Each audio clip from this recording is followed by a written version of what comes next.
Canal Escute Áudio Novel. Se inscreva. Novel Teoria Fanfic. Sistema de Inteligência Diária. Parte 8. Capítulo 84.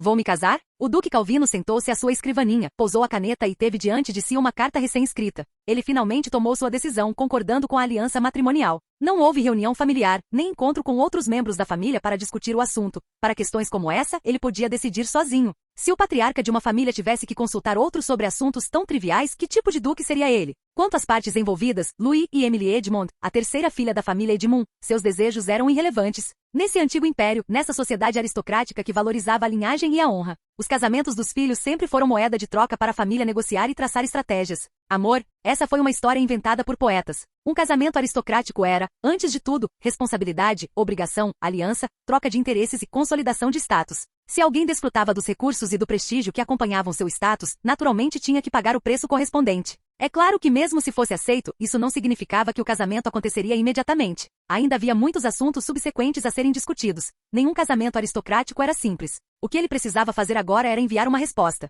Servia para expressar uma intenção preliminar de aceitar o casamento. A carta também afirmava que o imperador deveria ser consultado antes do compromisso, para que pudesse ser informado com antecedência. O motivo de permitir que o Duque Edmundo transmitisse isso foi porque ele era um dos nobres entre as 8 grandes famílias que tinham um relacionamento relativamente bom com o imperador. O Duque Calvino examinou cuidadosamente o conteúdo da carta. Não houve excesso de emoção, nem comprometimento exagerado, apenas uma expressão de aceitação preliminar, que ao mesmo tempo respeitou a outra parte e deixou uma saída. Ele assentiu com a cabeça, demonstrando satisfação. Envie. Calvin dobrou a carta e a selou em um envelope com o brasão vermelho da família. Entendido, respondeu o mordomo. Após o envio da carta, o Duque Calvino não se levantou imediatamente. Ele bateu com os dedos na mesa, o olhar se aprofundando. Aquele garoto Louis parece que ele realmente se estabilizou no norte. Ele pensou em seus muitos filhos, na verdade, poucos deles conseguiam se sustentar sozinhos. E então, de repente, lá estava Louis. Inicialmente ele o via apenas como um filho competente que poderia ser independente, mas não esperava que em tão pouco tempo, ele já fosse o favorito de um duque do norte e tivesse sua filha oferecida em casamento. Posso dar um empurrãozinho nele, murmurou o Duque Calvino, pegando sua caneta e anotando várias ordens. Selecione um grupo de funcionários civis e administradores leais à família e envie-os ao território da Maré Vermelha para auxiliar Louis na administração de seu novo território.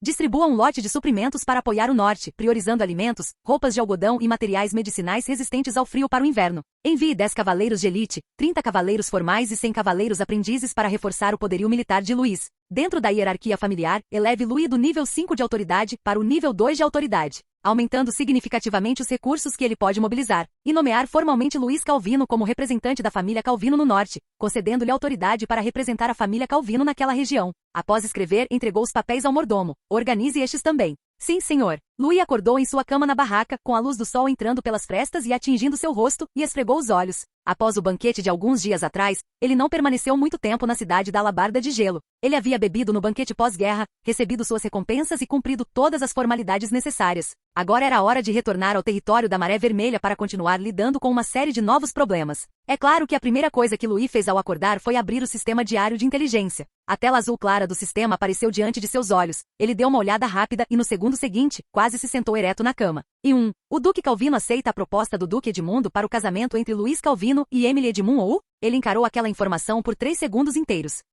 Me casar? Embora soubesse há muito tempo que, como filho de um nobre, um dia teria que se casar por razões políticas em função dos interesses da família. Não esperava que esse dia chegasse tão depressa. Mas pensando bem, não ter se casado aos quase 20 anos era um pouco tarde. Ele até pensou que o Duque Calvino já tivesse se esquecido disso. Ele simplesmente não esperava que fosse uma aliança com a filha do Duque Edmundo. Não admira que o olhar do Duque durante o banquete fosse tão estranho. Então esse não era o visual de um general, era o de um genro. Ao pensar naquele homem corpulento com 2 cicatrizes no rosto e um sorriso um tanto opressivo, a boca de Louis se contraiu. Espero que a filha dele não se pareça com ele. Felizmente, porém, este mundo não dava tanta importância à monogamia. Ele podia ter um harém. Em seguida, ele analisou a segunda informação. 2. O 14º filho do Duque Calvino nascerá em 7 dias. Louis ficou em silêncio por 2 segundos, depois soltou um suspiro de impotência. Ele realmente pode continuar tendo filhos. Ele não pôde deixar de levar a mão à testa perguntando-se, quantos filhos já eram? 20 e poucos anos? Ou 30 e poucos? De repente ele perdeu a conta. Se ele continuar tendo filhos assim e formar uma ordem de cavaleiros da Guarda Real Calvin, seria mais do que suficiente. Não, até mesmo uma legião seria possível. Louis pensou naqueles irmãos que nunca conhecera e cujos nomes ele nem sequer conseguia recordar por completo. Ele não conseguia deixar de imaginar a cena de futuros encontros familiares, com os jovens mestres e princesas Calvin sentados em ambos os lados da longa mesa cada vez mais, exigindo a expansão do salão de reuniões por falta de assentos. Talvez um dia ele até veja uma cena com 99 pessoas disputando a sucessão. Mas isso já não tinha mais nada a ver com ele. Agora que ele havia estabelecido sua própria casa no norte, não tinha a menor chance de competir por aquele título ducal quase impossível. E seus outros irmãos não podiam tomar seu feudo. A única pessoa com quem ele ainda mantinha contato era sua irmã mais velha, Rachelna, filha da mesma mãe. Louis ocasionalmente lhe enviava atualizações para avisá-la de que estava bem. Ela havia se casado com um visconde do Sudeste alguns anos antes, que também era vassalo do Duque Calvino. E antes de Louis chegar ao norte, Raquel já lhe havia enviado secretamente muito dinheiro e suprimentos. Louis sempre se lembraria dessa gentileza e um dia a retribuiria 10 vezes mais. Após soltar uma risadinha discreta, Louis continuou a verificar a terceira informação. 3. Vários coelhos da tundra de gelo apareceram forrageando a 500 metros a noroeste do acampamento.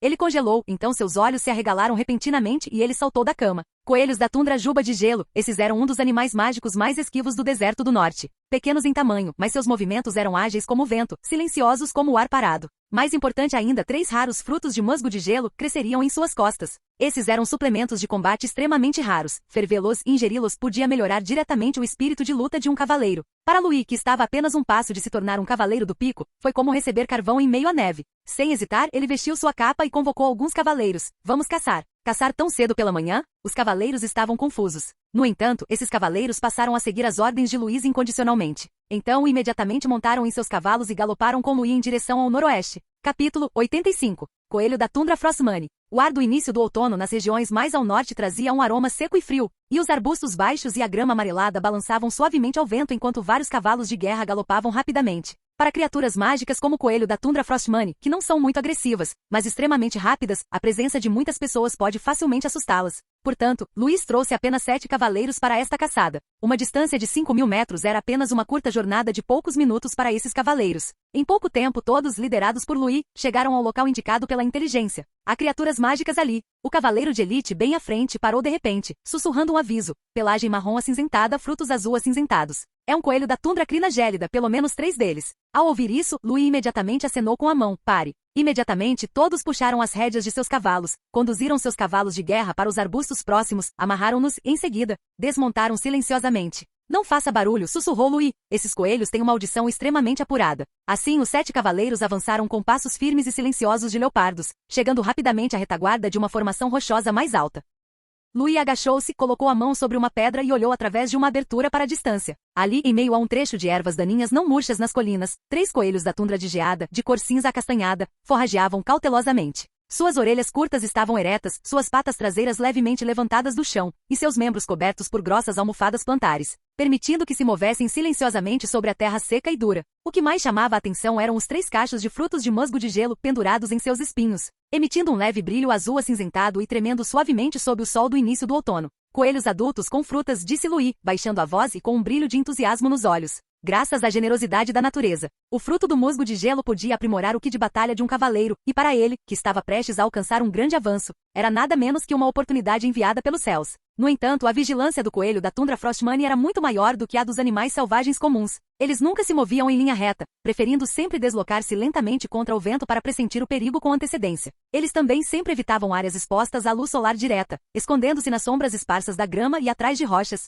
Até mesmo o farfalhar de uma única folha era suficiente para assustá-los e fazê-los fugir rapidamente. Isso fez com que a caçada fosse menos uma questão de coragem e mais de resistência. Se formos precipitados, certamente vamos errar o alvo, sussurrou Louis. Preparem-se para lançar a isca. Sim. Os cavaleiros retiraram o pó de musgo de nuvem previamente preparado de seus pequenos sacos. Tratava-se de um tempero de musgo processado, muito apreciado por algumas criaturas mágicas herbívoras, e o coelho da tundra da crina gélida era uma delas. Louis sempre levava alguns consigo em todas as viagens, precisamente para momentos como este. Os cavaleiros, com cuidado e silêncio, espalharam um rastro sinuoso de isca no chão, na direção em que os 3 coelhos estavam se movendo. Essa linha de isca acabou por levar a uma depressão natural ligeiramente afundada. A grama ali era densa e havia esconderijos por todos os lados, tornando o local excelente para emboscadas. Mergulhem em grupos, cerquem a depressão e esperem que eles se aproximem, ordenou Louis. Só restava esperar. O tempo passou pouco a pouco até que o sol começou a se inclinar. Os coelhos da tundra juba de gelo foram de fato guiados lentamente para a frente, farejando cautelosamente o aroma persistente de musgo no chão, ocasionalmente cutucando pedaços de grama quebrada com as garras dianteiras.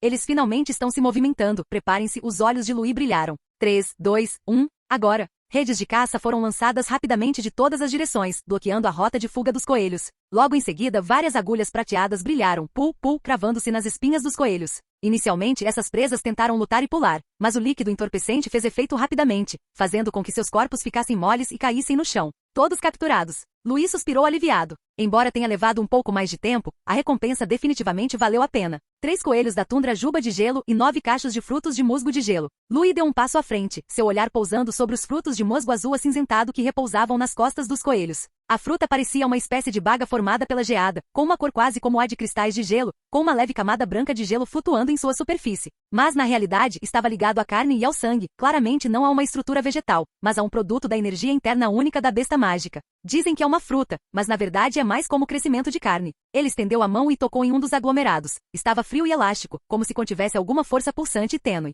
É realmente uma coisa maravilhosa. A energia desse fruto de musgo de gelo era extremamente concentrada. Para um cavaleiro que se deparava com um gargalo, era algo como acender o pavio da dinamite. Levem-nos para o acampamento e peçam ao cozinheiro que os transforme em sopa, ordenou Louis. Sim. Um cavaleiro recuou imediatamente com os despojos. Logo, a noite caiu e apenas o crepitar da fogueira permaneceu no acampamento. A sopa de coelho chegou. Louis estava sentado de pernas cruzadas dentro de sua tenda, recebendo a sopa de coelho fumegante da mão do cozinheiro. A sopa tinha uma cor quase azul gelo, brilhando levemente à luz da fogueira, com alguns pequenos pedaços de resíduos de frutas e musgo de gelo flutuando na superfície. Ele baixou a cabeça e cheirou. Era um aroma peculiar, algo entre geada e ervas, levemente misturado com um toque de sangue de animal selvagem, mas nada desagradável. Ele tomou um pequeno gole. A sopa derreteu em sua boca, deixando um leve sabor adocicado. Mas no instante seguinte, aquele frio transformou-se em calor, e uma energia avassaladora, como uma maré, jorrou de sua garganta para cada membro e osso. Os olhos de Louis se estreitaram, e ele rapidamente engoliu todo o conteúdo da tigela, depois sentou-se imediatamente de pernas cruzadas, colocando a tigela de madeira de lado, e fechou os olhos para realizar a técnica de respiração das marés.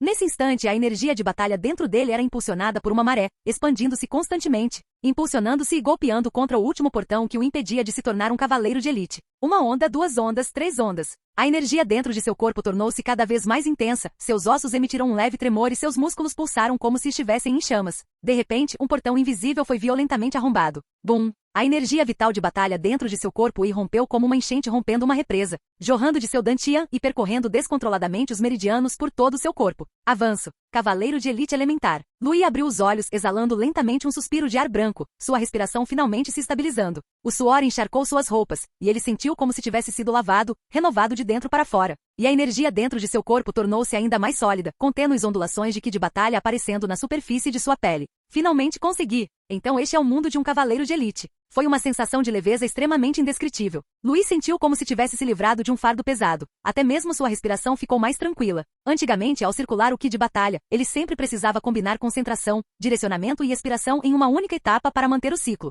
Mas agora, enquanto ele desejasse, a energia de batalha circularia espontaneamente como uma maré. Mesmo parado, ele podia sentir aquele poder fluindo silenciosamente, nutrindo seus ossos e sua carne. No entanto, o que mais o surpreendeu não foi a descoberta em si. Aconteceu que no momento da revelação, uma habilidade há muito adormecida dentro dele foi finalmente despertada pela torrente de energia de batalha. Será que minha linhagem despertou? Louis murmurou animado.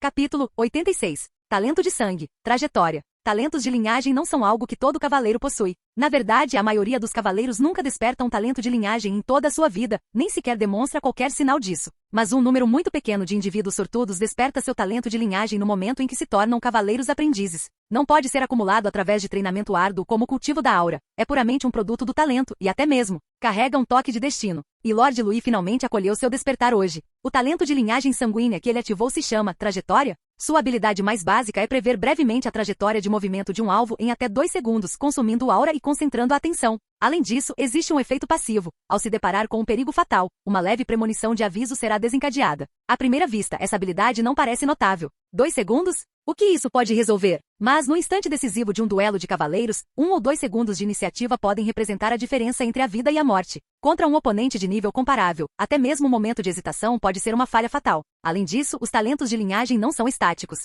À medida que o reino da aura de alguém melhora, ele também se fortalece e até mesmo adquire novas habilidades. Entusiasmado, Lord Louis abriu a tenda com um empurrão e saiu. O vento noturno soprava pelo acampamento, e a luz da fogueira tremeluzia. Tudo parecia normal. Mas no instante seguinte, um cavaleiro de elite que fazia a guarda do lado de fora se iluminou de repente, exclamando: Senhor!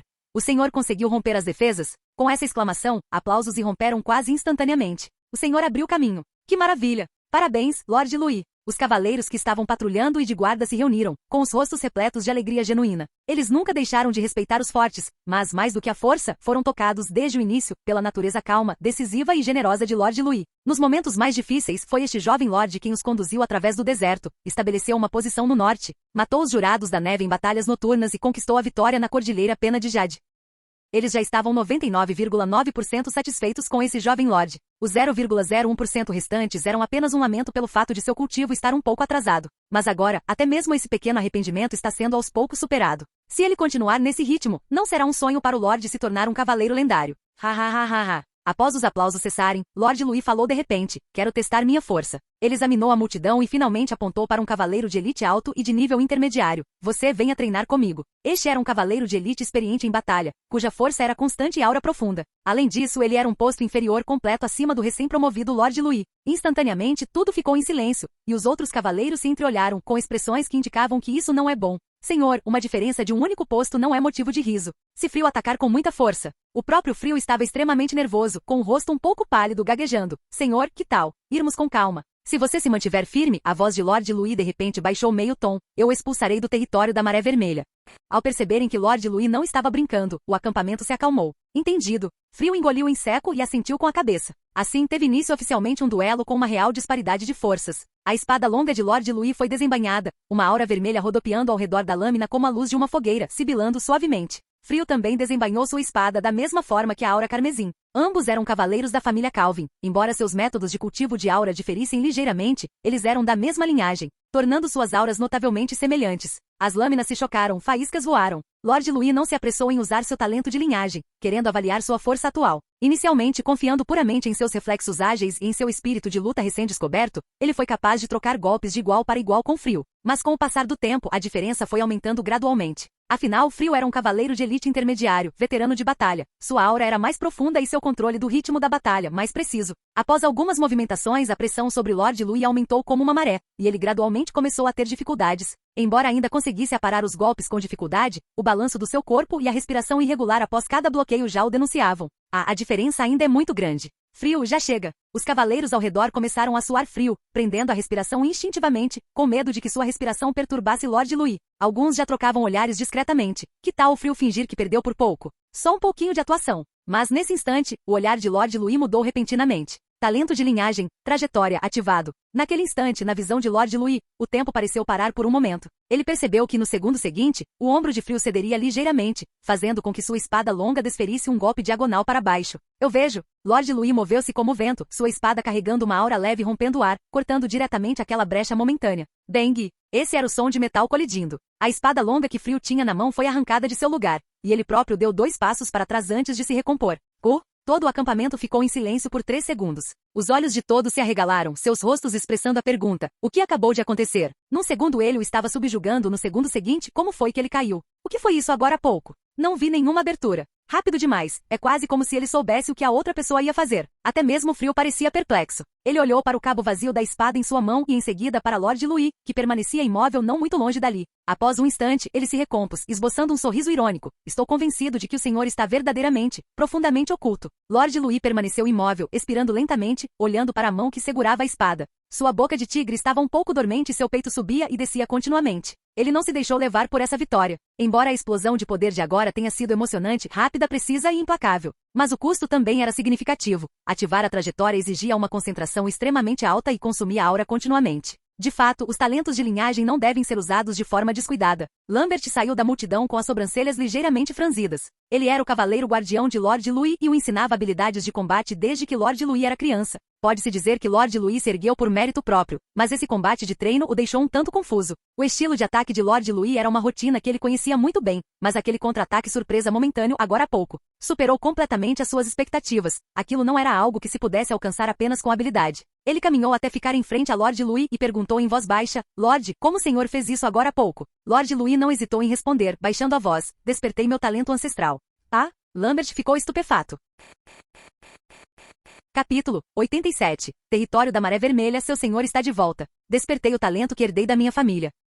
Lambert ficou paralisado, como se tivesse ouvido algo saído de um conto de fadas. Um instante depois, o espanto se dissipou, restando apenas alegria genuína para Louis. Não conte a ninguém, lembrou Lambert em voz baixa. Talento de família pode salvar sua vida em momentos críticos. Mantenha isso em segredo o máximo que puder. Louis assentiu com a cabeça. Eu sei. Ele naturalmente entendia que quanto menos pessoas soubessem disso, melhor. Contar para Lambert foi simplesmente uma questão de confiança. Para ele, Lambert era mais do que apenas um cavaleiro de elite. Para o Louis original, Lambert era mais como um mentor e uma figura paterna, ensinando-lhe técnicas de luta desde jovem. Além disso, ele havia sacrificado muito por Louis. Como um cavaleiro de elite de alta patente da família Calvin, ele poderia facilmente ter ficado com a família e desfrutado de uma vida confortável, mas insistiu em segui-lo para este território do norte empobrecido e perigoso. Mesmo nos momentos mais difíceis, Louis não foi embora, e só isso já o tornava confiável. É claro que também havia um pequeno motivo. Despertar uma linhagem sanguínea era algo tão legal que Louis queria se exibir um pouco. Não era razoável? Por outro lado, o estado de espírito de Lambert era um tanto complexo. Antes de chegar ao território do norte, Louis era apenas um filho nobre introvertido e medíocre aos seus próprios olhos.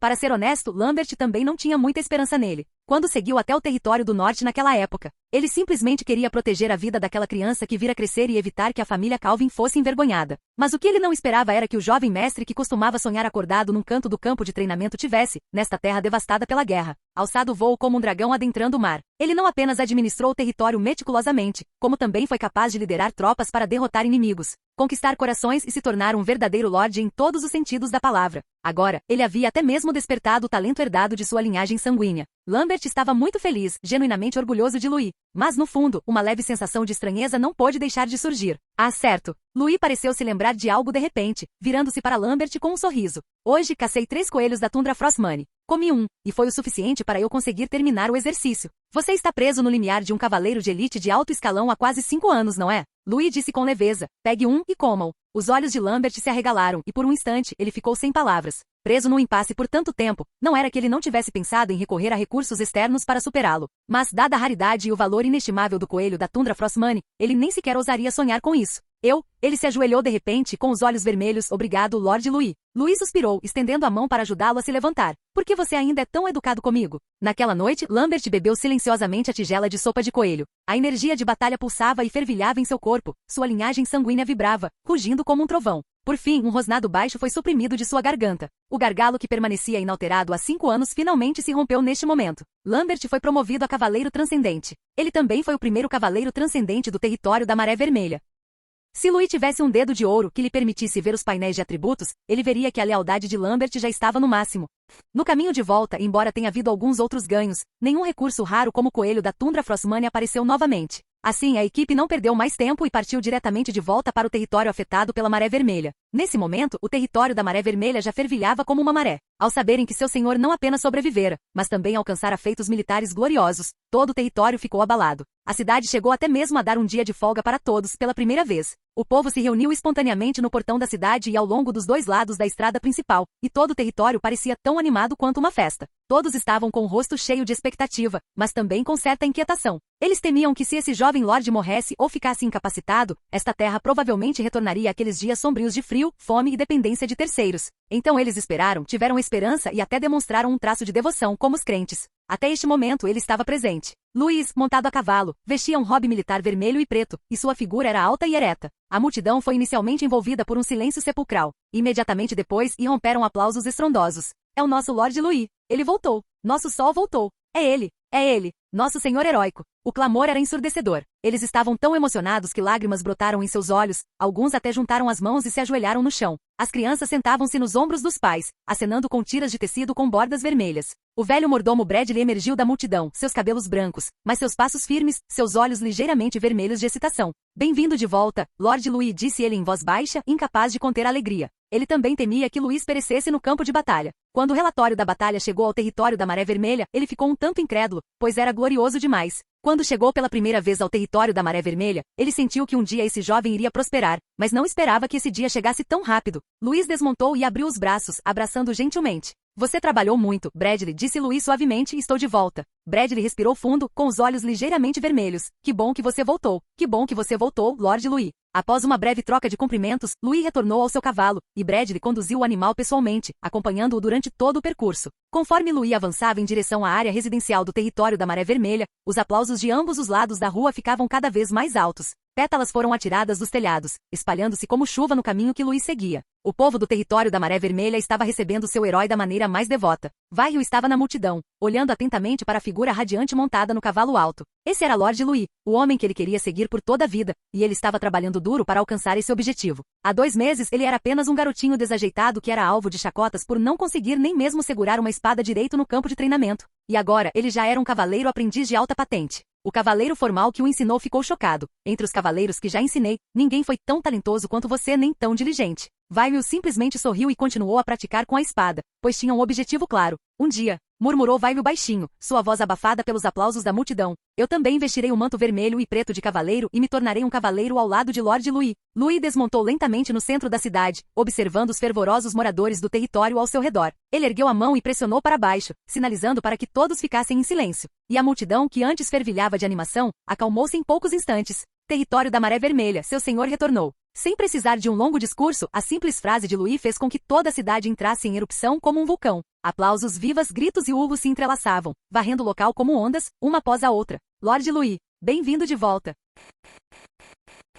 Capítulo 88. Jantar de retorno. Dias atrás, ao saber do iminente retorno de Louis, o velho mordomo Bradley começou a preparar um banquete. Este banquete não foi apenas uma celebração para os cavaleiros. Todos os habitantes do território da Maré Vermelha, fossem homens livres, escravos ou soldados, foram convidados, e o evento foi realizado na praça da cidade. Embora a comida não fosse luxuosa, tinha tudo o que era necessário. Peixe em conserva, carne defumada, legumes cozidos no vapor, e vinho feito de centeio, servido em grandes barris para que todos se servissem à vontade. De repente alguém gritou, Lord Louis está aqui. O riso foi diminuindo gradualmente. Todos voltaram seus olhares para o final da praça, e então todos se levantaram. Crianças sentadas no chão foram gentilmente erguidas por seus pais. Soldados instintivamente se colocaram em posição de sentido e escravos espontaneamente pousaram suas taças de vinho. À luz da fogueira, Louis aproximou-se lentamente. À sua esquerda e à sua direita 2 fileiras de cavaleiros estavam dispostas como uma guarda de honra, solenemente silenciosas. E o Lord Louis Calvino, a quem todos admiravam, caminhava lentamente no centro, guardado pelos cavaleiros. Ele vestia um elegante terno formal preto com estampa vermelha, uma corrente de ouro no ombro e uma espada de nobre na cintura. Sua expressão era tão calma como sempre, mas ele exalava uma compostura inegável, uma convincente aura de líder, como um rei que retorna triunfante. Assim como o sol nascendo ao amanhecer, ele subiu lentamente os degraus, parando diante de todos, seu olhar percorrendo a multidão abaixo. Seu povo, obrigado a todos por estarem aqui. Durante minha ausência foram vocês que protegeram o território da Maré Vermelha. Ninguém hesitou ou desistiu. Esta vitória não pertence apenas a mim, pertence a vocês, a todos que contribuíram para esta terra. Ele fez uma pequena pausa, seus olhos percorrendo a praça, alguns derramaram lágrimas, outros endireitaram as costas. O inverno está chegando e ainda temos muitas dificuldades a superar, mas prometo a vocês que jamais permitirei que o território da Maré Vermelha retorne àquela época fria e árida. Usarei os frutos desta vitória para trazer a vocês uma verdadeira mudança. Ele estendeu a mão, fechando-a lentamente em um punho. Estou de volta, e o território da Maré Vermelha só vai melhorar. Assim que suas palavras foram proferidas, toda a praça ficou em silêncio por um instante, seguido por uma onda de aplausos como uma maré. Como se a emoção há muito reprimida finalmente tivesse explodido. Bradley estava por perto, com um traço de orgulho irreprimível nos olhos, acenando levemente com a cabeça em aprovação ao discurso.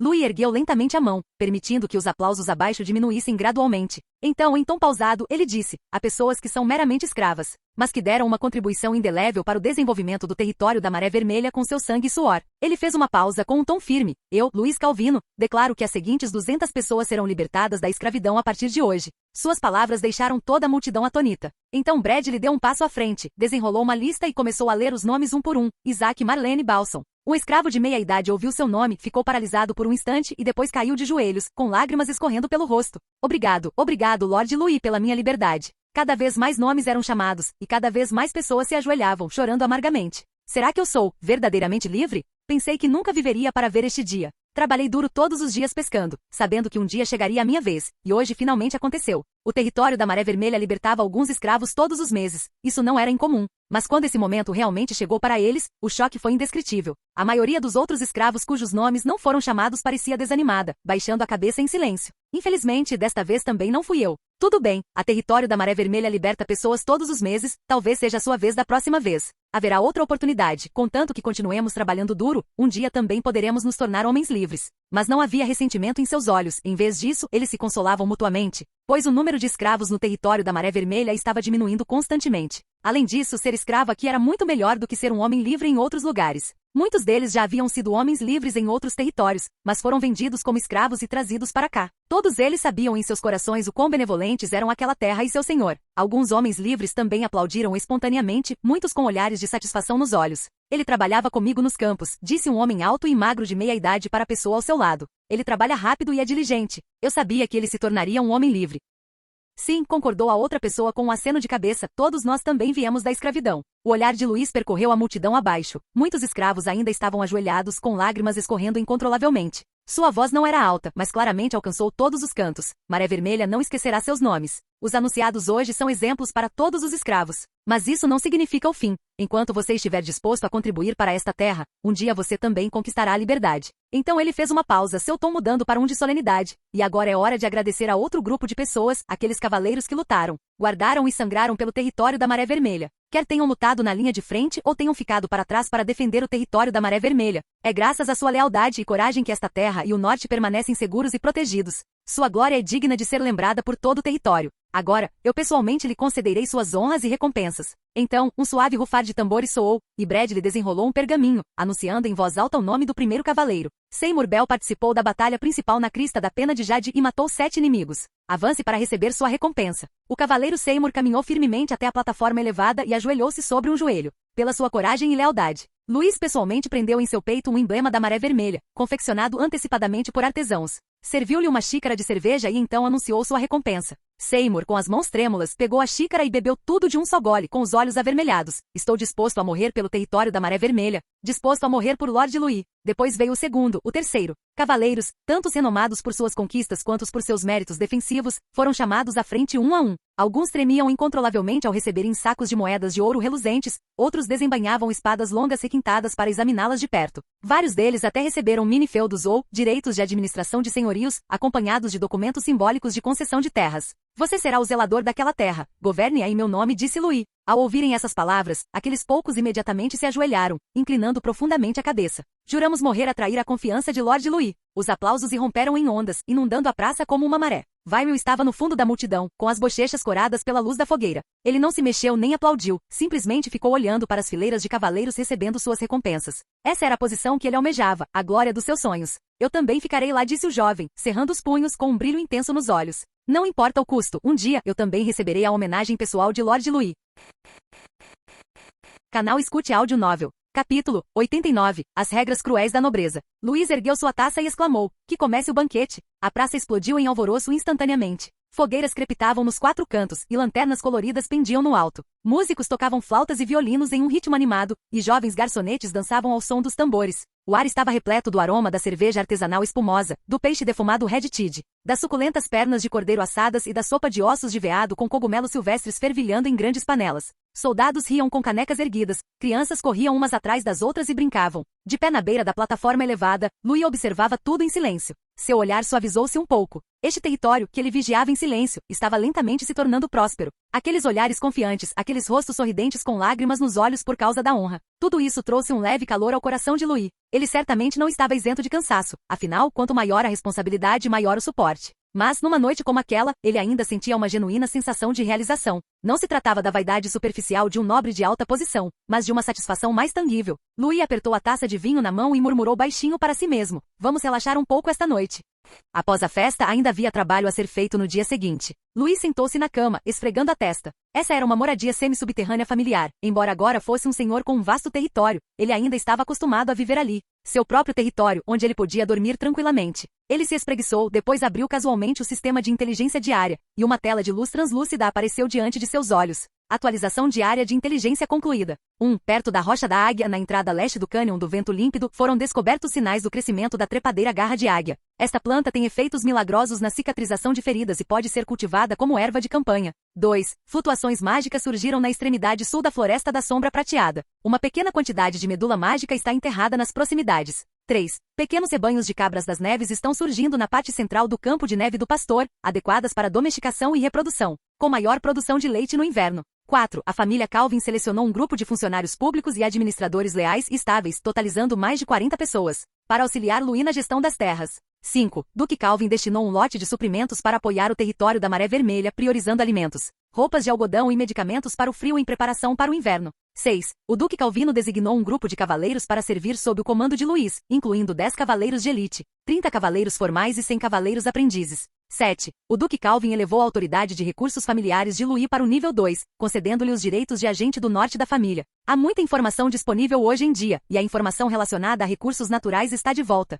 Ele examinou as 3 primeiras entradas, sabendo mais ou menos o que esperar, desde que ele conquistou aquele novo território de quase 1000 quilômetros quadrados. Essas dicas sobre pontos de recursos por toda a região começaram a aparecer de tempos em tempos. Algumas ervas medicinais, essências de minérios mágicos, recursos potenciais para pastagens e assim por diante. Embora esses novos territórios não fossem tão ricos quanto o território da Maré Vermelha, o sistema sempre conseguia revelar benefícios inesperados. Esses recursos eram importantes, mas havia questões mais urgentes em jogo agora, como preparar suprimentos para o inverno, restaurar a ordem pós-guerra, reassentar refugiados, mobilizar guarnições, lidar com os movimentos dos remanescentes dos Jurados da Neve e assim por diante. Esses recursos, vamos falar sobre eles depois que esses problemas imediatos forem resolvidos. No entanto, o conteúdo subsequente da informação fez Louis hesitar. A moeda de ouro que o velho deixou cair é realmente mais do que eu esperava. Não se tratava apenas de alguns sacos de farinha ou alguns cavalos, mas de um sistema completo de apoio. Os recursos da família Calvin não se limitavam a suprimentos materiais, mas mais importante ainda, incluíam os funcionários civis e administradores que a acompanhavam. Mais de 40 pessoas, todos veteranos experientes selecionados dentro da família, leais, confiáveis e com vasta experiência. Louis poderia enviá-los para o território da Maré Vermelha e para as 4 terras recém-concedidas para administrar assuntos governamentais impostos,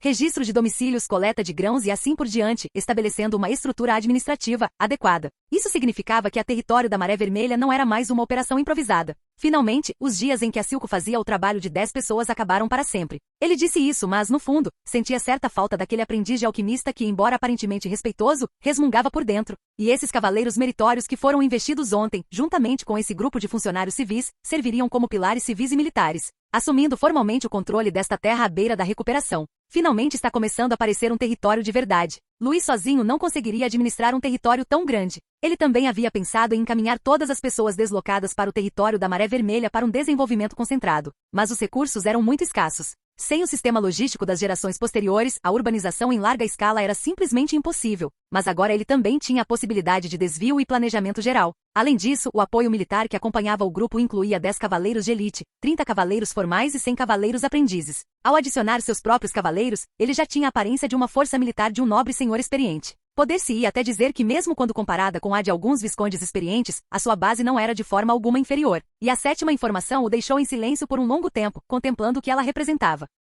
O agente da família Calvin na região norte não era apenas um título, mas um título com poder real. Isso significava que ele podia agir no norte em nome da família Calvin, como um líder exercendo a vontade da família remotamente. É claro que a influência da família Calvin no norte era relativamente pequena, então o poder real desse título não era tão grande. Em última análise, isso significava não ter muito poder militar ou território. Apenas alguns parentes distantes controlavam alguns pequenos feudos em áreas remotas. Juntos, eles não eram nem tão grandes quanto o território atual de Louis. O verdadeiro valor residia nos negócios da família, que operavam no norte há muitos anos. Basicamente, vários armazéns de grãos, lojas de ferragens, comboios de transporte e diversas rotas comerciais seguras poderiam ser utilizados. Isso significava que ele podia usar o nome da família para contrair dívidas e suprimir os preços. Ele também poderia mobilizar transportes e distribuir suprimentos, priorizando seu próprio território. Ele poderia até mesmo usar a carta "Eu represento a família Calvin" durante as negociações para ganhar mais confiança. Embora não fosse um método revolucionário, foi o suficiente para lhe dar um alívio. Isso é realmente um benefício oportuno. Louis guardou a tela de luz, soltando uma risada suave.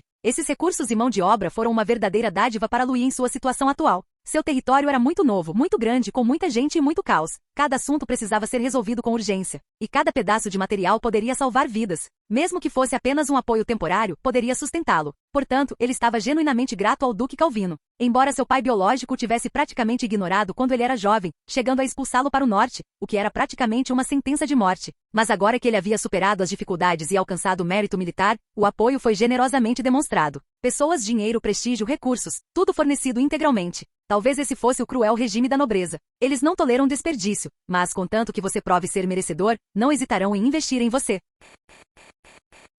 Capítulo 90. Questões refugiadas. Após Louis terminar de ler o sistema diário de inteligência, ele acenou levemente com a mão para fechar a tela de luz. Muito bem, vá trabalhar, disse ele, esfregando as sobrancelhas, e levantou-se da cama. Ao lavar-se e trocar de roupa, seus movimentos eram tão eficientes como sempre. O céu tinha acabado de clarear e a luz do sol ainda não havia penetrado a névoa da manhã, mas a porta do escritório já estava aberta. Ao entrar, ele viu Sif sentada à mesa, folheando uma pilha grossa de documentos oficiais. Bom dia, branquinho, cumprimentou Louis com um sorriso. A mão de Sif hesitou como se ela não esperasse que ele dissesse aquilo, e ela piscou antes de se levantar para fazer uma reverência. Bom dia, meu senhor, disse ela com voz suave, mas as pontas de suas orelhas estavam levemente vermelhas. Na verdade, durante o período em que Louis estava em campanha, ela chegou a considerar fugir. Não era que lhe faltasse coragem, mas o momento não era oportuno, e além disso, para onde ela iria se fugisse? Mais tarde, ela simplesmente não foi embora e ficou. Então Sif descobriu que, na verdade, ela pensava demais à noite. Ele morreria no campo de batalha? E se ele não voltasse? Ao saber que ele havia retornado vitorioso, Sif soltou um longo suspiro de alívio.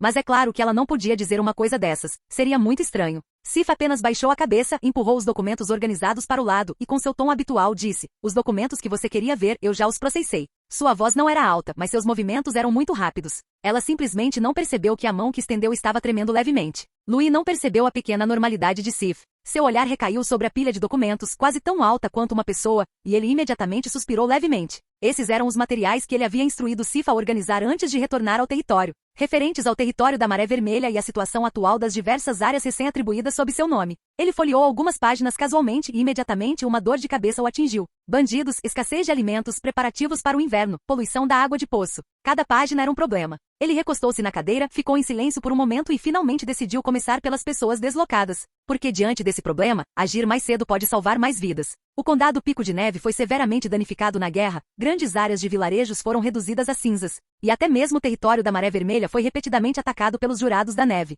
sobrevivendo apenas graças aos cavaleiros e soldados que Louis havia deixado para trás. Mas outros territórios não tiveram a mesma sorte. Meses de guerra deixaram todo o condado crivado de feridas. Os campos foram abandonados, o gado foi saqueado, os armazéns foram esvaziados e até a água dos poços foi envenenada pelo inimigo. Inúmeras pessoas perderam suas casas e famílias, sobrevivendo com dificuldade à base de restos de comida, casca de árvore e vegetais silvestres. Eles vagavam como sombras sem corpos entre os escombros da ruína. São só problemas realmente problemáticos, suspirou Louis, folheando a pilha de documentos, finalmente reclamando enquanto esfregava a testa. Sif não disse nada, apenas virou silenciosamente uma página de pergaminho. Ela sabia muito bem, lá no fundo do seu coração, que Louis estava certo. Aqueles que lutavam para sobreviver nas ruínas eram como uma panela de água fervente que ficou reprimida por muito tempo. Eles poderiam explodir a qualquer momento devido ao frio, à fome ou ao medo. Louis bateu com força um pedaço de pergaminho sobre a mesa, e seu tom se tornou mais grave. Outros problemas não são problema. O que mais temo é uma epidemia que se alastre entre eles. Esse é um problema que não tem solução. Ele parou de reclamar, bateu levemente os dedos na mesa, seus olhos gradualmente se acalmando, e pegou um mapa que estava um tanto rudimentar, mas meticulosamente anotado. Muito bem, vamos dividir esses quase 1000 quilômetros quadrados de terra em 4 sub-regiões, com diferentes equipes responsáveis pelos assuntos das pessoas deslocadas em suas respectivas áreas. Ele debruçou-se sobre o mapa e começou a marcar, dividindo aproximadamente todo o território em 4 seções com base em montanhas, rios e aldeias abandonadas. Eles serão chamados de Território da Garça, Território da Crista de Gelo, Território da Planície Nevada e Território da Montanha Fria, disse Louis casualmente. 4 nomes que soam um tanto Chunibiou. Em seguida, enviem primeiro os cavaleiros, disse ele, levem rações secas e poções, realizem investigações no local, vejam onde estão os deslocados. Qual é a condição deles e quantas pessoas ainda estão vivas? Ao ouvir a última frase, os movimentos de Sif pararam, mas ela continuou gravando rapidamente. Então vamos instalar pontos de recepção em várias áreas, disse Louis, circulando diversos locais com sua caneta. As placas devem ser mais visíveis, vamos usar a bandeira do território da Maré Vermelha. Ele fez uma pausa, sua voz suavizando, e também deixe-o saber que ainda existem pessoas neste mundo que se importam com eles. Entendido, respondeu Sif suavemente enquanto escrevia. Isso não basta, pensou Louis por um instante, depois baixou a cabeça e desenhou algumas linhas na mesa. Postos avançados devem ser construídos o mais rápido possível. Eles precisam de abrigos simples, braseiros, esteiras de palha e fontes de água limpa. Ele fez uma pausa e acrescentou. Seria melhor se pudéssemos replicar as casas semi-subterrâneas do território da Maré Vermelha. Elas podem ser construídas mais rapidamente e oferecem melhor isolamento. Teremos carpinteiros e pedreiros começando a trabalhar diretamente em locais adequados. Sif respondeu rapidamente perguntando. Então, todos os postos avançados precisam estar preparados? Sim, concordou Louis com a cabeça, preparem-nos para o inverno. Ração seca, peixe defumado, cobertores e poções também devem ser providenciados. Não podemos dar nenhuma chance à peste. Ele suspirou, olhando para o céu que gradualmente esfriava. Ao ouvir as palavras de Louis, Sif franziu levemente os lábios, e uma estranha emoção, como alívio, repentinamente invadiu seu coração. Louis endireitou-se com a mesma calma de sempre. Além disso, mencione o modelo inicial do programa de trabalho em troca de comida do território da Maré Vermelha. Aqueles que estiverem dispostos a trabalhar receberão comida e abrigo temporário. Ele fez uma pausa e continuou a dar instruções. Construir abrigos, cavar poços, derrubar árvores, pescar, caçar, recuperar terras para a agricultura. Essas tarefas serão distribuídas. Aqueles que estiverem dispostos a trabalhar serão registrados, e os mais diligentes terão prioridade na alocação de moradia. Além disso, aqueles que possuem habilidades especiais como conhecimento de medicina, saber cultivar a terra, ser alfabetizados, ferreiros ou carpinteiros, etc., serão todos registrados. E quanto ao pessoal da gerência? Perguntou Sif. Pessoas da família já estão a caminho, disse Louis em tom firme. Elas formarão o núcleo inicial de cada posto avançado, juntamente com os cavaleiros do feudo. Louis bateu os dedos na mesa e continuou. Mas, em última análise, tudo dependerá das próprias pessoas deslocadas. Nós as orientaremos a formar pequenos grupos e eleger representantes, que então coletarão suprimentos e relatarão os acontecimentos de forma uniforme. Esse caminho é mais rápido e estável. Ele falava com naturalidade, como se já tivesse um plano há muito tempo. Sif lançou-lhe um olhar furtivo. As sobrancelhas de Louis estavam ligeiramente franzidas, dando uma aparência um tanto cansada, mas ele ainda estava concentrado. Ele estava muito diferente de seu comportamento habitual, frívolo e desleixado. Essa jovem nobre da região sul do Império parecia mais confiável do que ela imaginava. Embora um tanto relutante, uma pequena parcela de admiração de fato surgiu em seu coração. Talvez só um pouquinho. Nesse instante, Louis ergueu os olhos e encontrou o olhar claro de Sif. A jovem paralisou, baixou rapidamente a cabeça, fingindo continuar lendo os documentos que tinha em mãos. Por que você está me encarando? Perguntou Louis inconscientemente. Tem poeira no meu rosto? As pontas das orelhas de Sif ficaram vermelhas instantaneamente, e até mesmo seu pescoço adquiriu uma fina camada rosada. Capítulo 91. Menino gênio. No momento em que as bochechas de Sif coraram e suas orelhas arderam, querendo encontrar rapidamente uma desculpa para explicar algo, alguém bateu na porta. Informe, meu senhor, o cozinheiro chegou. Um cavaleiro da guarda empurrou a porta. Lord Louis virou a cabeça e disse casualmente, deixem-no entrar. Pouco tempo depois, um cozinheiro de avental entrou cuidadosamente, carregando uma bandeja de madeira. A sopa de coelho chegou. Foi cozida por 4 horas. Esta era a sopa de coelho que Lord Louis lhe pedirá para preparar na noite anterior. Os olhos de Sif se arregalaram e ela imediatamente percebeu a natureza incomum daquela tigela de sopa. Parecia muito cara. Coloque sobre a mesa, instruiu Lord Louis casualmente, depois virou-se para o guarda e disse, vá encontrar Barnes e diga-lhe para trazer Vaio. Sim, meu senhor. O guarda fez uma reverência e saiu. Quando o silêncio voltou a reinar no quarto, ele se virou para olhar para Sif, como se tivesse acabado de se lembrar de algo. O que você ia dizer agora há pouco? Sif sentiu como se tivesse sido incendiada novamente, seu rosto ficando instantaneamente ainda mais vermelho. Nada. Ela baixou a cabeça rapidamente, a voz tão rápida que era quase inaudível. Lord Louis assentiu com a cabeça sem dar muita importância ao assunto, e ocupou-se folheando os documentos sobre a mesa. Ele lia atentamente com as sobrancelhas franzidas, ignorando completamente a conversa recente. Finalmente soltou um suspiro de alívio, apoiando-se na beira da mesa e dando um passo para trás, sentindo seu ritmo cardíaco finalmente diminuir. Mas o rubor nas pontas de suas orelhas persistiu, recusando-se a desaparecer. Pouco tempo depois, ouviram-se passos do lado de fora da porta. Informando, meu senhor, Barnes chegou. Então a porta foi aberta rapidamente e um velho cavaleiro entrou na sala, seguido por um jovem cujo corpo ainda não havia amadurecido completamente. Meu senhor, quando me pediu para trazer alguém, eu sabia que devia ser porque o senhor tinha ouvido falar da atuação desse garoto. Barney sorriu, dando um tapinha no ombro do jovem ao seu lado. Este garoto, Vaio, é o cavaleiro aprendiz mais talentoso que já treinei. Sou instrutor de cavaleiros da família Calvin há 10 anos e já ensinei pelo menos 200 alunos. Vi aqueles com grande talento, aqueles que são esforçados e aqueles de famílias nobres, mas nunca vi alguém como ele. Ele baixou a voz, como se estivesse discutindo algum segredo celestial proibido. Vaio, em apenas 2 meses, passou de um pirralho que nem sequer tinha despertado sua linhagem sanguínea, até se tornar um cavaleiro aprendiz de alto nível. Ele não dependeu de nenhuma bênção divina, nem do acúmulo de recursos, mas puramente de um tipo de talento inato que nem eu consigo discernir, e de uma determinação feroz. Houve algumas vezes em que patrulhei à noite e o vi treinando sozinho com uma espada de treino, coberto de ferimentos. Mas mesmo assim ele continuava na linha de frente no dia seguinte. O jovem ouviu os elogios do professor, sem demonstrar arrogância, mas tornando-se ainda mais reservado. Ele deu um passo à frente sem dizer uma palavra, ajoelhou-se sobre um joelho, sua voz repleta de um respeito quase reverente. Lord Louis. Ele ergueu a cabeça, o brilho intenso em seus olhos quase impossível de encarar diretamente. Era o olhar da fé, a gratidão gravada em seus ossos e sangue. Vaio sabia que fora esse jovem nobre quem o comprará, a ele e a sua mãe, de traficantes de escravos, abolir a sua condição de escravos. Os libertara do lamaçal de seu destino e lhes prometera um futuro. A partir daquele momento, Lord Louis se tornou o único sol em seu coração. Se inimigos atacassem, ele bloquearia cada sabre e cada flecha em nome deste senhor. Lord Louis observava Vaio em silêncio, enquanto ele estava ajoelhado no chão. Sua expressão permaneceu inalterada. Ele apenas acenou com a cabeça com um olhar calmo. Mas, no fundo, ele ficou realmente surpreso. Ele já é um cavaleiro aprendiz de alto nível tão rápido. Faz apenas 2 meses. Ele já sabia há muito tempo que Vai Yu era um monstro do talento, mas ao ver aquela barra de experiência brilhar em verde e avançar rapidamente, ele ainda estava um pouco atordoado. No entanto, mais do que seu talento, o que mais interessou a Lord Louis foi o olhar de Vai Yu. Aquela luz fervorosa, devota, quase reverente. Desde que chegara ao território do norte, ele havia se acostumado gradualmente com esses olhares. Aqueles aborígenes que originalmente não tinham nada, os escravos fugitivos, os refugiados lutando para sobreviver nas ruínas. Eles depositaram suas esperanças nele, respondendo à sua bondade da maneira mais simples e direta, dispostos a dar tudo por ele, até mesmo suas vidas. Lord Louis olhou para Vai Yu e silenciosamente fez um julgamento. Lealdade, bem, provavelmente acima de 90, ele deveria ser uma pessoa grata. Levante-se, disse Lord Louis, em tom monótono. Mas Vai Yu parecia ter recebido algum oráculo divino. Ele se levantou com as costas eretas, e todo o seu ser quase irradiava luz. Sopa de coelho é muito nutritiva. Lord Louis apontou casualmente para a tigela de madeira sobre a mesa e disse a Vai Yu, beba você. A sopa tinha uma cor quase azul gelo, emitindo um brilho tênue como a água do lago sob o céu noturno do território do norte, ondulando suavemente com a frieza.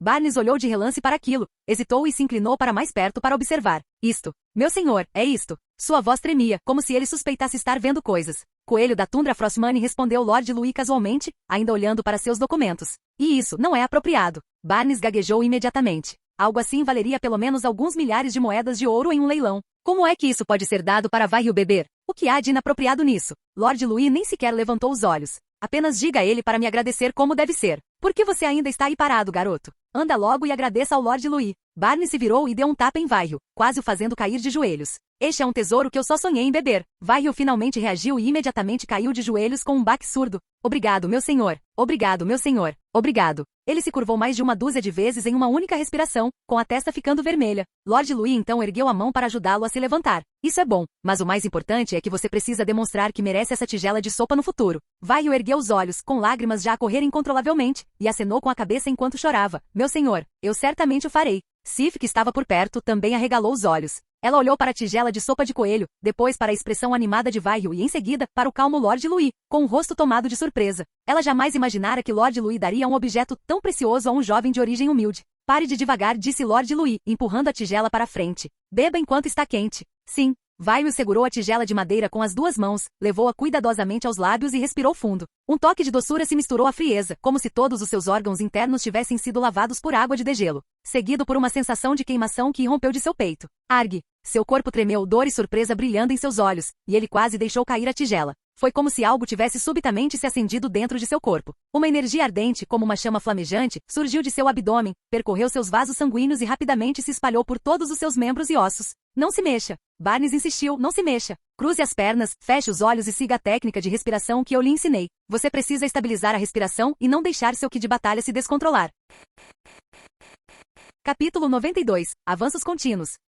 Barnes ajoelhou-se rapidamente ao lado de Vai Yu e disse, não se mexa. Cruze as pernas, feche os olhos e siga o método de respiração que lhe ensinei. Você precisa estabilizar a respiração e não deixar seu ki de luta se descontrolar. Vai Yu suportou a dor intensa e imediatamente fez o mesmo, sentando-se de pernas cruzadas e começando a praticar o método de respiração. A cada inspiração e expiração, a energia que fervilhava descontroladamente em seu corpo era gradualmente canalizada para um fluxo circulatório. Muito bom, sinta isso, não resista, disse Barnes suavemente, soltando um suspiro de alívio. Luiz ficou parado, observando o jovem sentado de pernas cruzadas. Eles haviam caçado um total de 3 coelhos da Tundra Frostmane. Um deles foi guardado para si. Uma foi dada a Lambert, a pessoa mais forte do território da Maré Vermelha. E uma delas caiu nas mãos do jovem à sua frente. Vai Yu, a nova estrela mais promissora do território da Maré Vermelha. Quanto ao motivo de ele não ter comido os 3 sozinho. Embora os efeitos medicinais do coelho da Tundra Frostmane fossem bons, sua eficácia diminuiu extremamente rápido. O primeiro poderia transformar uma pessoa, o segundo era apenas um pequeno suplemento e o terceiro era quase um desperdício. Louis não era do tipo que queria tudo para si em vez de monopolizar tudo.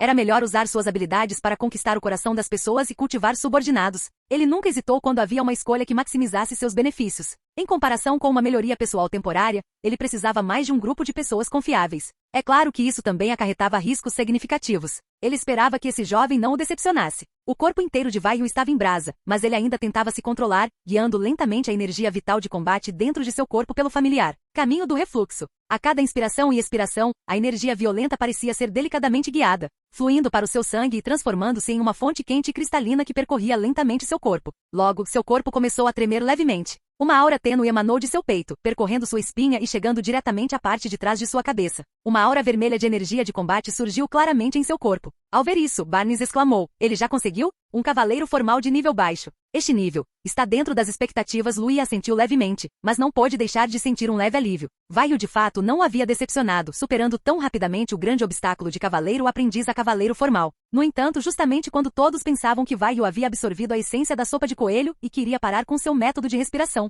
ele não se moveu, e sua respiração tornou-se mais profunda e prolongada, sua aura continuando a fluir como uma maré. Todos sentiam uma sensação de desconforto. Certamente nada tinha dado errado, tinha? Contudo, no instante seguinte, uma onda ainda mais densa de energia de combate emanou de seu corpo. Os olhos de Barnes se arregalaram abruptamente. De novo? De novo? As pupilas de Louis também se contraíram ligeiramente. Planejando passar por 2 níveis consecutivos? Isso não é algo que você consegue fazer só com sorte, garoto. Não seja insaciável, gritou Barnes. Mas Vaio ignorou a comoção lá fora. Suas flutuações de ki de combate continuaram a aumentar drasticamente e sua aura, antes um tanto imatura, de repente tornou-se tão afiada quanto uma lâmina. O ritmo de sua respiração também mudou de acordo, passando de constante para poderoso, como se tambores de guerra estivessem rufando, incitando-o a concentrar ainda mais sua energia. O ar parecia estar agitado, e leves rajadas de ar rodopiavam ao seu redor. Em breve surgiu uma segunda aura de energia de combate, mais densa e estável do que antes. Um cavaleiro formal de nível intermediário. Barnes já estava perplexo. Que piada! Esse garoto pulou 2 níveis. Mal havia terminado de falar quando percebeu subitamente que Louis, ao seu lado, permanecia em silêncio.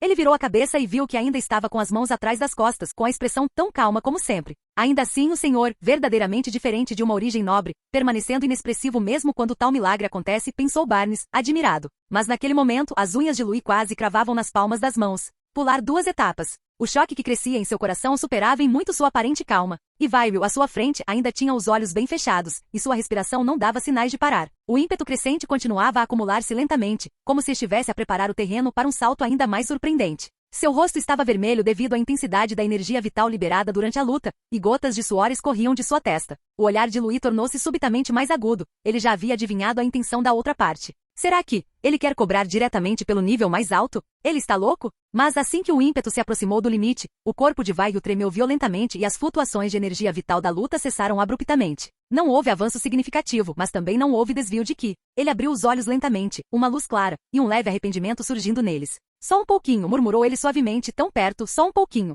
Por um instante, o escritório ficou tão silencioso que até o som do vento pareceu cessar. Barnes ficou paralisado, com a boca entreaberta, como se tivesse sido atingido por um raio. E Louis, observando de perto, ainda mantinha aquela expressão imperturbável, como se tudo estivesse sob controle. Só que o canto da sua boca se contraiu ligeiramente. E seu coração já começara a praguejar. Ele próprio, partindo de um nível de cavaleiro aprendiz de alto nível, perseverou. Praticou e lutou arduamente por quase 10 anos para ultrapassar esses limites e alcançar o nível de cavaleiro formal de nível intermediário. E esse garoto tomou uma tigela de sopa, sentou-se de pernas cruzadas e resmungou algumas vezes. Diretamente bom, 2 níveis. E ele ainda parecia arrependido? Louis respirou fundo, olhou em silêncio para o teto e de repente sentiu-se um pouco cansado. É realmente irritante como as pessoas se comparam umas às outras, disse ele, rangendo os dentes por dentro. Vaio abriu os olhos, o poder dentro dele ainda como uma maré crescente, mas a excitação em seu coração era ainda mais turbulenta. Ele abriu a boca para Louis, como se quisesse dizer algo, mas as palavras ficaram presas em sua garganta, incapazes de sair. Ele queria expressar gratidão, expressar lealdade, articular adequadamente essa emoção inimaginável. Mas devido à sua educação limitada, ele só conseguiu balbuciar. Meu senhor, eu definitivamente. E então ele hesitou. Louis olhou para ele nesse estado, o canto da boca se curvando em um sorriso. Muito bem, é melhor você poupar esse seu cérebro. Então ele fez uma pausa, mudando o tom de voz. A partir de amanhã, além de continuar o treinamento básico com Barnes, você ficará ao meu lado e será meu cavaleiro da guarda. Cavaleiro da guarda. Os olhos de Vaio se arregalaram, seu cérebro entrou em curto-circuito instantaneamente. Era algo com que ele havia fantasiado inúmeras vezes em seus sonhos. Ele não esperava que esse sonho se tornasse realidade hoje. Seguir pessoalmente este senhor, tornar-se sua força pessoal, percorrer campos de batalha, testemunhar toda a glória. Ele estava tão empolgado que por um instante não soube o que fazer, então simplesmente se ajoelhou novamente, quase batendo a cabeça no chão. Ei, pare de se curvar, disse Louis com um toque de desdém, não aceito vermes que se curvam como guardas. Se continuar se curvando, você será transferido para o estábulo. Vaio enrijeceu, imediatamente sem ousar se mexer, mas todo seu rosto ainda estava vermelho e seus olhos brilhavam. Ele se levantou com a voz trêmula. Eu definitivamente não vou te decepcionar. Louis deu um tapinha no ombro dele. Espero que você consiga. Vaio assentiu vigorosamente, demonstrando sua determinação.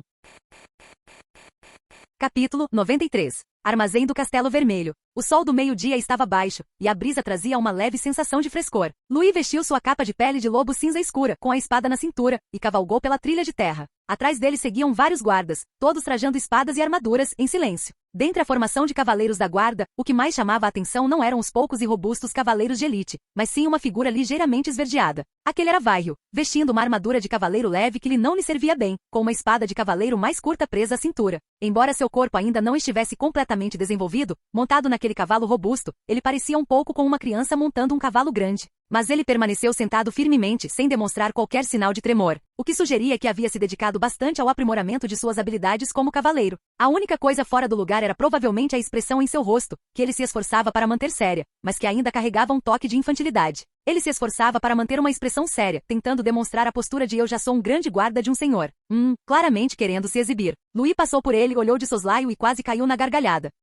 Nesse instante, um forte cheiro de peixe defumado pairou no ar. Eles estavam passando em frente à oficina de defumação de peixe. No barracão de madeira semiaberto, a fumaça da cozinha subia em espirais, e os peixes pendurados em anzóis de ferro mudavam lentamente de cor, seu aroma se espalhando ao vento. Uma mulher com um avental de tecido grosseiro saiu do galpão e por acaso viu Vairil passar a cavalo. Aquela era a mãe de Vairil, ainda com o rosto suado, mas seus olhos estavam cheios de alegria ao ver Vairil. Ah, é o Vairil. Ela acenou com os olhos se curvando em forma de crescente. O senhor também está aqui. Louis acenou levemente com a cabeça em sinal de reconhecimento. E Vairil, como se não tivesse ouvido, endireitou-se ainda mais, o rosto rígido voltado para a frente, como se dissesse, agora sou guarda do senhor em serviço. E não posso me distrair. No segundo seguinte, tapa. Louis levantou a mão e deu um tapinha de leve na nuca de Vairil. Seu pirralho, diga olá para sua mãe. Vairil congelou completamente, seu rosto ficando vermelho instantaneamente. Apressa-te, insistiu Louis. Sim. Vairil virou a cabeça apressadamente, com a voz um pouco aguda. Mãe, eu estou guardando o senhor. Ele acenou para a mãe, sem ousar levantar os olhos. A mulher na oficina sorriu amplamente. Está bem, guarde bem o senhor. Eu farei uma sopa de peixe para você esta noite. Mãe, não diga mais nada. Ha. Os guardas, que vinham se contendo há muito tempo, finalmente caíram na gargalhada. Vairil perdeu completamente a compostura, ficou com o rosto todo vermelho até as orelhas, e até o pescoço quase mudou de cor. Ele baixou a cabeça, murmurando algo baixinho, como uma raposinha de pelo eriçado. Louis também balançou a cabeça, reprimindo o riso, e virou o cavalo para continuar em frente. O objetivo desta viagem era inspecionar o armazém da Rocha Vermelha, o principal ponto de armazenamento de grãos do território da Maré Vermelha. Era uma adega subterrânea de grãos, convertida de uma caverna rochosa natural, próxima a um riacho de montanha com terreno escondido. Temperaturas consistentemente baixas e umidade surpreendentemente estável, tornando-a praticamente um depósito refrigerado natural. O próprio Louis escolheu a localização geográfica. Para os desenhos do projeto, ele esboçou alguns contornos e listou uma série de requisitos, como precisa de baixa temperatura, à prova de roedores.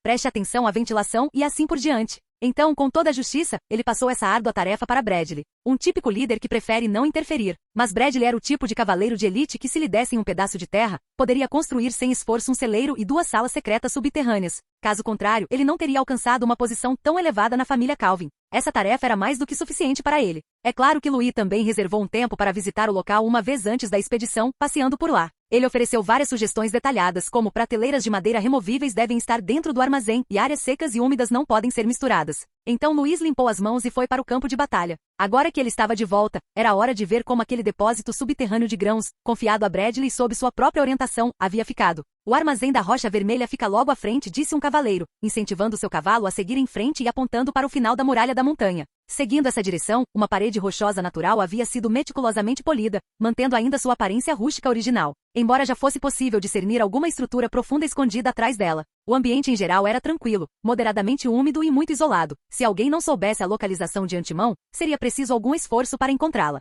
Essa caverna rochosa ao pé da montanha era de fato um local de armazenamento natural com temperatura constante, exatamente como o sistema diário de inteligência havia indicado. Na entrada, 5 ou 6 cavaleiros da Maré Vermelha e uma dúzia de soldados faziam a guarda, garantindo sua absoluta segurança. Ao avistarem Louis e seu grupo, os guardas imediatamente endireitaram as costas e prestaram uma continência solene. Senhor, você trabalhou muito, respondeu Louis brevemente, desmontou e caminhou em direção ao portão do armazém. Em frente à porta, uma pessoa já estava de pé respeitosamente, aguardando a chegada de Louis. Uma capa preta com forro verde escuro, cabelos prateados levemente encaracolados, apoiada em uma bengala de ébano. Ele era Bradley, atualmente o ancião de maior confiança de Louis no território da Maré Vermelha, e também o responsável pelos assuntos internos do território da Maré Vermelha. Vossa Excelência, disse o ancião, curvando-se levemente em tom respeitoso, o armazém da Rocha Vermelha está pronto, por favor, siga-me. Louis assentiu com a cabeça e seguiu Bradley até o celeiro. Ao entrarem, foram recebidos por um ar fresco e seco. O chão era pavimentado com tijolos de pedra à prova de umidade, e o armazém estava claramente dividido, tudo organizado de forma impecável.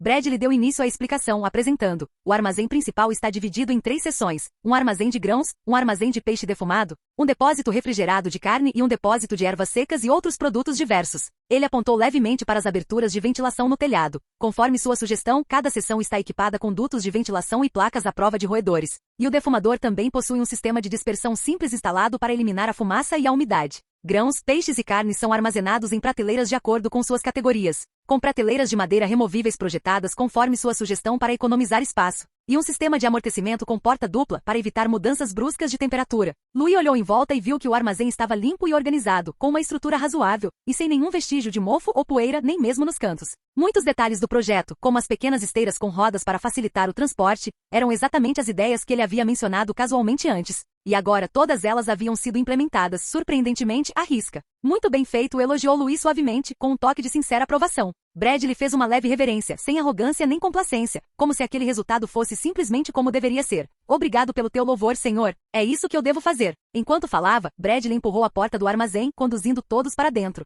O ar fresco e seco saía em profusão, o chão estava pavimentado com tijolos de pedra à prova de umidade, e tudo estava limpo e organizado. O atendente acendeu a lamparina de óleo, iluminando claramente o armazém. Ao ver tudo dentro do armazém, os olhos de Vaio brilharam, e ele não pôde deixar de exclamar: isso, tanto grão? Ele se lembrou da preocupação anterior de sua mãe sobre se o senhor havia preparado o suficiente, temendo que não tivessem o bastante para comer durante o inverno. E ela até mesmo dissera secretamente para comerem menos para aliviar o fardo do senhor. Agora parecia que ela não precisava mais se preocupar. De fato, o senhor ainda era muito confiável.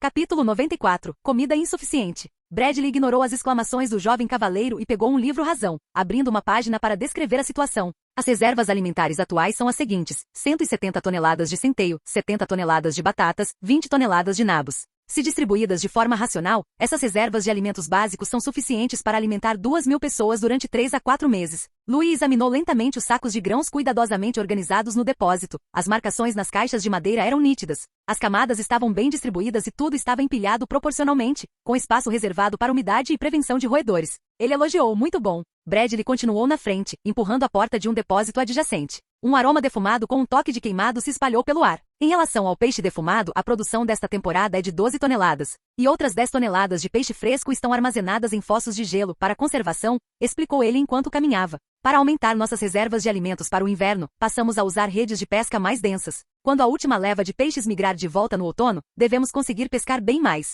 Louis assentiu com a cabeça. Para manter a pesca sustentável, ele havia instruído anteriormente o uso de redes com malhas largas para permitir que os peixes pequenos escapassem. No entanto, a situação atual era especial. Por razões de emergência, ele aprovou pessoalmente a redução do tamanho da malha das redes de pesca para uma colheita rápida, a fim de maximizar o rendimento. Mais adiante, havia uma pequena sala repleta de carnes curadas e ervas secas. O espaço não era grande, mas estava organizado de forma ordenada. Caça selvagem seca era pendurada nas paredes, e pedaços de carne de animais abatidos eram colocados em prateleiras. Num canto havia também vários feixes de ervas secas. Embora a quantidade não fosse grande, era suficiente para uma emergência. Todas essas armas foram obtidas em várias rodadas de caça e abate antes do outono, explicou Bradley. Não são muitas, mas serão muito úteis. Após a visita guiada, o grupo retornou pelo mesmo caminho, passando por diversos depósitos, até finalmente chegar à saída principal da loja.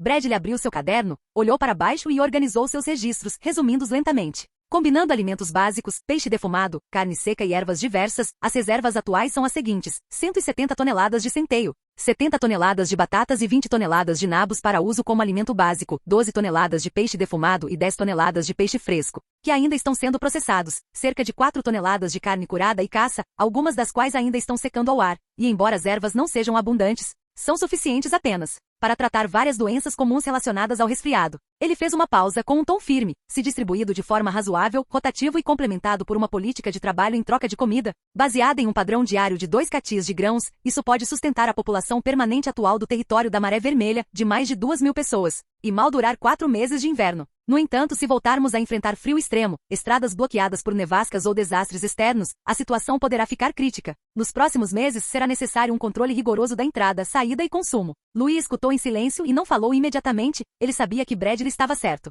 A comida era de fato suficiente. Mas esse suficiente dependia da frugalidade, dos sistemas e da determinação do povo. Se alguma parte do processo desse errado, mesmo que fosse apenas uma epidemia repentina no inverno ou um atraso de alguns dias na primavera, os alimentos restantes no armazém poderiam ser consumidos completamente em poucas semanas. O território da Maré Vermelha está localizado na parte sul do território do norte, uma situação ligeiramente melhor do que as regiões de frio extremo, mas o rigor do inverno ainda não pode ser subestimado. Do início de dezembro até o final de março do ano seguinte, 4 meses inteiros de solo congelado, baixas temperaturas, uma média de 1 a 2 nevascas por semana e acúmulo de neve de até 3 metros de profundidade. O litoral entrava em um período de congelamento completo, que durava pelo menos 1 ou 2 meses. Mesmo que o armazém estivesse cheio, não havia garantia de que ele resistiria às tempestades de neve, atrasos e várias incertezas durante esse período. E essa já era a melhor situação que o território da Maré Vermelha, e até mesmo todo o território do norte, poderia alcançar antes da chegada do inverno rigoroso no final do ano. Ele não podia pedir mais ao povo. Eles já eram suficientemente frugais e trabalhavam bastante.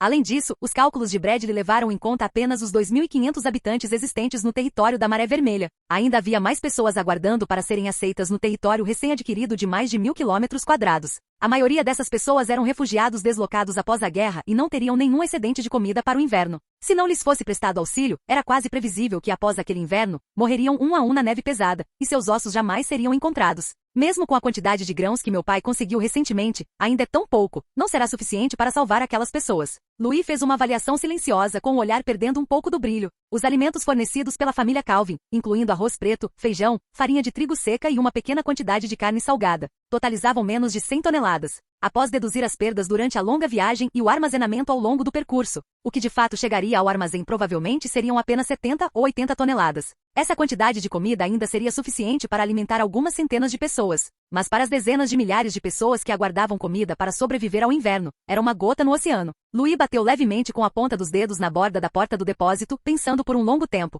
Ele compreendeu que, essencialmente, tinha apenas 2 opções à sua frente. Uma das opções era abandonar os refugiados no novo território. Então, na primavera do ano seguinte, compre escravos do sul e use os custos mais baixos para cultivar e construir, transformando lentamente essa terra em seu próprio feudo. Esse caminho era o correto. Contanto que ele fechasse os olhos e não olhasse para aquelas pessoas tremendo de frio e fome, tudo se encaixaria naturalmente. Mas Louis não conseguiu. Seu olhar recaiu sobre a entrada distante do vale, como se visse aquelas figuras esfarrapadas ajoelhadas e implorando na neve, e não conseguisse suportar. No entanto, o limite de armazenamento de alimentos havia sido atingido, e a busca por alimentos ao ar livre simplesmente chegava tarde demais. A única maneira de realmente preencher a lacuna era comprar grãos, e essa era a segunda opção. Ele era agora o agente da família Calvin no território do norte, com autoridade para mobilizar todos os recursos das guildas mercantis, canais de transporte e assim por diante. Enquanto ele seguisse esse caminho, o custo de compra de grãos também seria significativamente menor do que para os nobres comuns. Bradley, o velho imediatamente deu um passo à frente e fez uma leve reverência. Aqui está. Louis ordenou. Reúna um grupo de pessoas para comprar grãos diretamente através dos canais da guilda de comerciantes da família Calvin.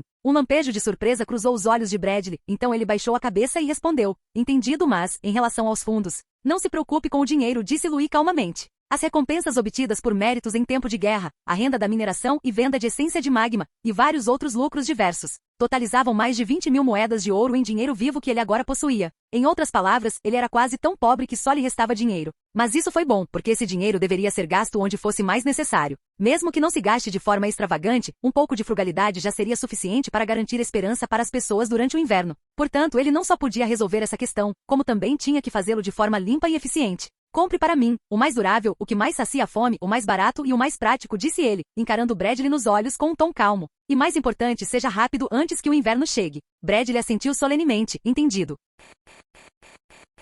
Capítulo 95. Preparativos múltiplos.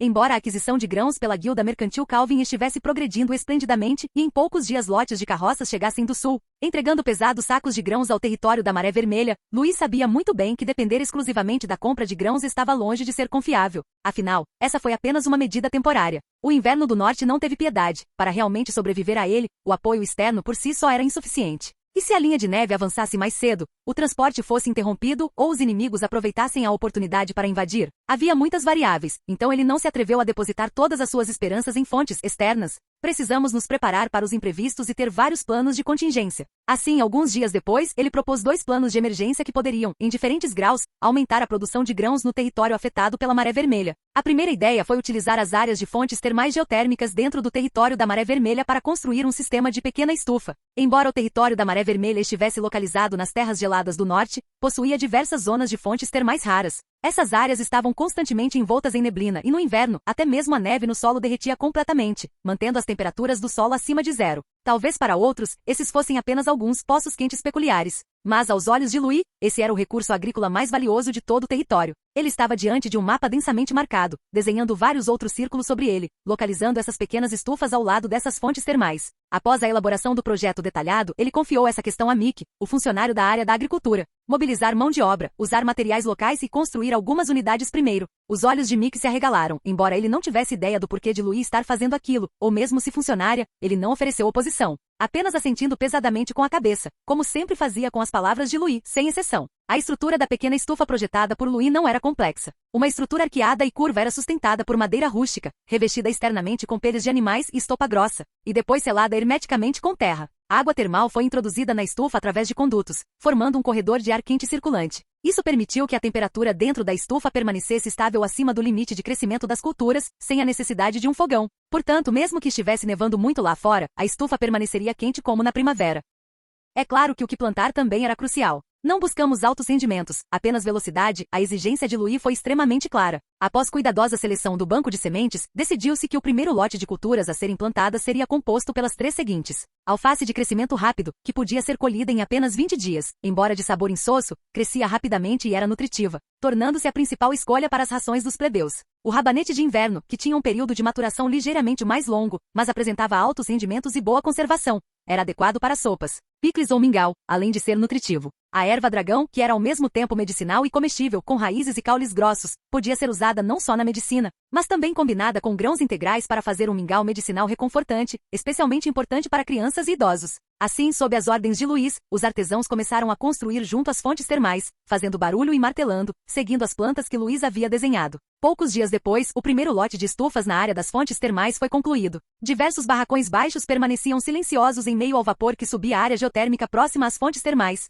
As estruturas de madeira eram robustas e os telhados cobertos com peles de animais e juta, bloqueando o vento frio do outono. A água termal fluía suavemente pelos canais de desvio, trazendo o calor do subsolo para os galpões. Louis levantou o pano que estava pendurado e se inclinou para dar uma olhada. Fileiras de brotos de alface de crescimento rápido emergiram silenciosamente do solo, exibindo um verde fresco e úmido, irradiando uma vitalidade vibrante da terra marrom acinzentada. Ao ver Louis chegar para inspecionar, Mick apressou-se a chegar, com uma alegria imensa estampada no rosto. Meu senhor, elas brotaram mesmo. Seu método realmente funciona. Ele tremia de emoção, como uma criança que planta pela primeira vez e vê suas sementes brotarem. Louis assentiu com a cabeça. Podem continuar a construir. Ele falou calmamente, como se o resultado já fosse esperado. Sim, meu senhor. Mick assentiu repetidamente. Providenciarei imediatamente mão de obra. Plantaremos o máximo de barracões que pudermos. Vail, que os acompanhava, nunca entendeu muito de agricultura, mas ao ver os brotos verdes emergirem do solo, não pôde deixar de arregalar os olhos em surpresa. Será que isso realmente pode ser cultivado? Embora ainda não tenha nevado, o solo já não está frio? A água termal está embaixo, disse Louis, virando-se para olhá-lo. Enquanto o solo estiver coberto, o calor não escapará, e se o solo estiver quente, podemos cultivar grãos.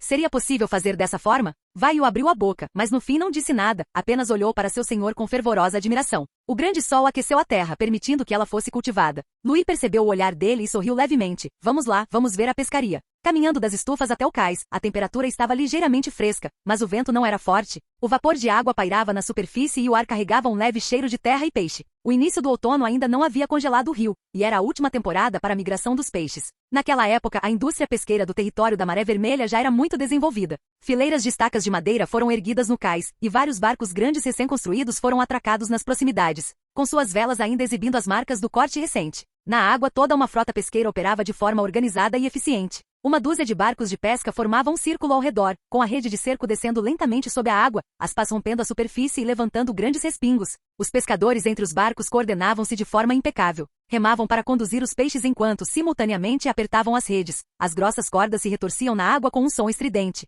como a boca de alguma fera se fechando lentamente. De repente, a água explodiu. Cardumes de corpos de peixes prateados eram lançados ao alto, brilhando de forma tentadora à luz do sol. Os peixes estão subindo. Rápido, puxem a rede. Puxem a rede. Os pescadores gritaram em uníssono, e os movimentos nos barcos de repente tornaram-se rápidos e ordenados. A água fervia, brilhando com reflexos prateados, e uma pesada rede foi içada, fazendo o barco inclinar-se ligeiramente. Essa cena da colheita cativou Louis. Nesse instante, uma voz familiar veio da direção do cais. Meu senhor, o senhor chegou. Nem sequer nos avisou. Luke veio correndo, com um sorriso no rosto, cheio de orgulho e bajulação. A primeira pesca de hoje terá pelo menos 2.000 peixes, disse ele gesticulando com as mãos para indicar o tamanho dos peixes, com os olhos brilhando. Essa migração de peixes pode ser considerada uma grande colheita. Louis olhou para o rosto animado, que quase se iluminava com um sorriso, e simplesmente assentiu. Você trabalhou duro, Luke. Tudo isso graças aos arranjos perfeitos do meu senhor. Luke endireitou as costas imediatamente, com um tom incrivelmente orgulhoso. Se o senhor não tivesse nos pedido para ajustar a malha da rede antes, não teríamos pescado tantos. Agora não precisamos nos preocupar com comida e bebida neste inverno. Pare de me bajular e vá direto ao ponto. Lucas deu um sorriso seco e imediatamente se endireitou. Sim, sim. Meu senhor deu ordens. Eu as cumprirei 100%. Louis olhou para o leito do rio descongelado não muito longe dali. Hoje quero que você lidere as pessoas e tente estabelecer uma série de áreas de pesca de inverno simples. Fim do vídeo. Para acesso antecipado à continuação dos vídeos, ou para incentivar o canal, vire membro. Muito obrigado.